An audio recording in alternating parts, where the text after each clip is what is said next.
जय श्री राम। आपण माने देखुछंती वृंदावन रु आसिचंती साधक सत्येश्वरानंद जी महाराज वयसाधिक संथ एवं आसी राजसुनाखेला राम मंदिर कोटगड़ निकटवर्ती राम मंदिर ठारे से अवस्थान करुछंती। एक वर्ष से समय नहीं एवं एक वर्ष साधना पर वर्तमान से आमर ओडिशार वरेण्य साधक मानक वैष्णव मानक निमंत्रण करी आज से वैष्णव स्वरूप साधु सम्मिलन करुछंती। वैष्णव महोत्सव होउछंती एवं निजे एठी बसिछंती बाबा सत्येश्वरानंद जी महाराज।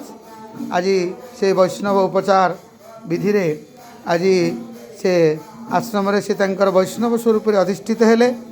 तेणु आपण मानक अनुरोध जे यही स्थान परम पावन ये तो पवित्र स्थान। एठी उद्धव दास जी महाराज आगुरी थिले उदासीन एवं अरूपानंद दास जी महाराज थिले।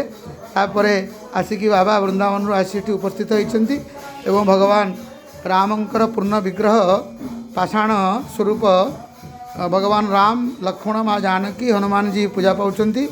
आउ आपण माने तो देखिले बर्तमान वैष्णव उपचार रे 30 रु ऊर्ध्व वैष्णव मूर्ति एठारे उपस्थित होई महानाम संकीर्तन कराउछंती। तेणु आपण माने वैष्णव मान को दर्शन करने सहित परम पुरुष प्रभु रामचंद्रंकर प्रतिमूर्ति की दर्शन करने सहित आपण माने ए आश्रमर परिपाटी की दर्शन करी निजक कृतार्थ हेबे।